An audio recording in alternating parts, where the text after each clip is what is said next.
do want to say, for those of you who are standing, like, I will not mind if at some point you just like slide somewhere on the floor. I don't think I would want to stand the whole time. So I won't take offense.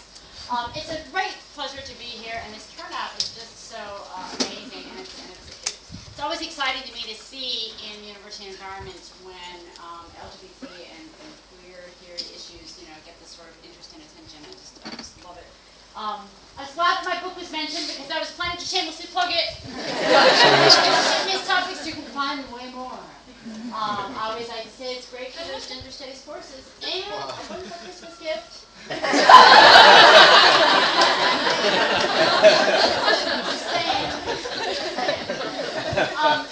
The published book, it's been really interesting because I often find myself in social circumstances where someone's like, oh, Lisa wrote a book, and they're like, oh, what's your book about? And I'm like, oh my God, do I really want to go into this conversation?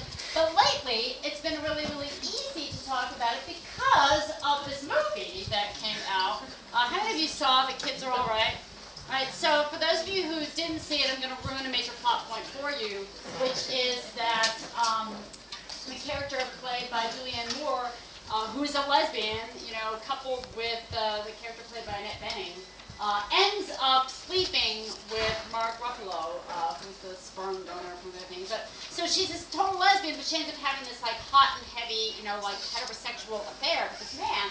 And this, caused quite a bit of consternation, in the lesbian community. It's like, oh my God, that just confirms what everybody wants to believe about lesbians, that they really just want a man, and it's just unrealistic, and it's blah, blah, blah, blah, blah. And yet, what I found sort of compelling about the movie was that she doesn't end up with men. She ends up saying, basically, this is just some fluky thing, like, I'm a lesbian, and I'm going to be with Annette Bening.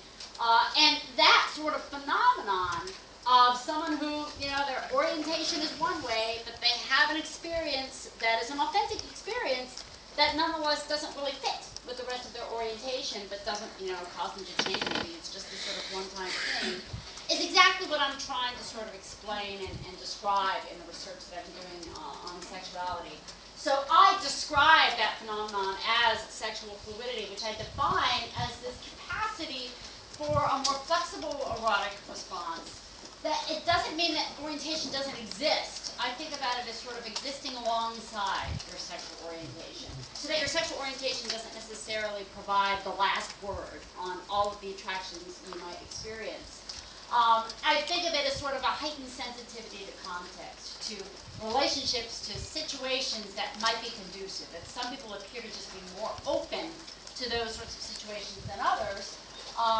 And that it differs from individual to individual. I'm not arguing that all individuals are equally fluid. You've got some, folks like Julianne Moore who have that experience in that movie, and then some folks for whom that doesn't describe what they would experience in that situation at all, right? So it's almost like a personality dimension. The end result is a lot more variability in same-sex attractions and relationships over the life course and identification than we have conventionally assumed to be the case, right? We have, in the sort of contemporary West, we've ended up with a pretty rigid dichotomous model of sexuality, in which you're homosexual or you're heterosexual. Recently, we at least, added bisexual as a category, and that's just what you are, and that just determines everything. What I've been finding in my own research is that it's a lot more complicated than that, and that's what I want to sort of talk about today. So I sort of think about it this way, right? These are the categories that we're used to thinking about: heterosexual, bisexual, and gay. And what I'm arguing is that you can think about fluidity as an independent dimension, right? So that you can have relatively stable lesbians, and you can have more fluid lesbians. You can have stable bisexuals and fluid bisexuals. You can have stable heterosexuals and fluid heterosexuals. That is an independent dimension. It has a lot of interesting implications, I think, for how we think about change over time. And the whole reason I got into this to begin with was that I was interested in studying sexual identity development in young, non-heterosexual women. So I've been doing this study for now 15 years, an interview study of young, non-heterosexual women, in which I just wanted to sort of observe how the process of questioning your sexuality unfolded, and then just sort of what happened over time. And my main motivation, I didn't even have fluidity in my mind at all. I just had found that there was relatively little research on women's sexual identity development. Most of the research has been done on men. So my main motivation was just to get some more research on, women conducted. Now, the models of sexual identity development that have really dominated our thinking have just been that basically the main task is for you to question and to come out. Once that's done, you're pretty much, finished, right? So in my own study, I had 6 waves of data collection, and women in 3 different categories: lesbian identified, bisexual identified, and then this wonderful unlabeled category, which sort of came out of the women themselves, being like, well, I don't actually apply. I know that I'm not straight, but I don't attach a label to my sexuality. So I'm like, okay, whatever. So the conventional way that we sort of thought about this is that, you identify, and that's it, right? That's your future. That the main task is just to claim that identity, and then you're done. And then with regard to this unlabeled category, historically it's been seen as just a sort of temporary state of confusion, right? That if you're unlabeled, it's because you haven't quite figured out what your identity is yet. But over time, you'll pick, a bisexual label, or you'll pick a lesbian label, and then you'll be done. So that over time, that whole category should just fall away. Everyone should move from an unlabeled to a labeled state. This was not exactly what I found in my data, right? So I won't even walk you through all the things. I'm just going to show you the number of identity transitions that I observed over the course of the study. So each separate line represents someone moving from one category to another over the 15 years of the study. So each wave of data, time 1 is time 2 is like 2.5 years after time 1, blah, blah, blah, blah, blah. And the little numbers show how many women were making each transition. And this is basically what you find. I know, trust me. And then, of course, there's this fun category down here that you have women jumping back into and then right out of, category over time.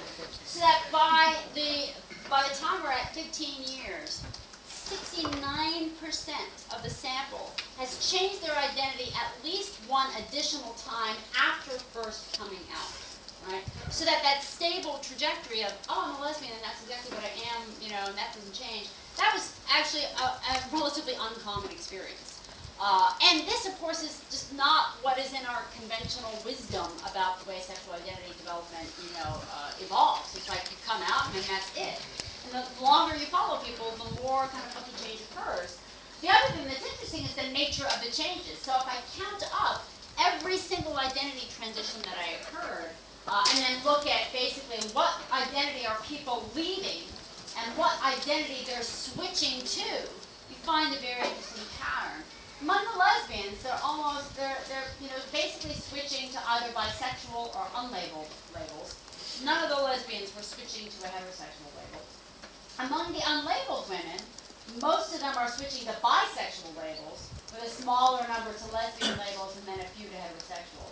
And the bisexual women are switching predominantly to unlabeled identities, and then a smaller proportion to heterosexual and then lesbian.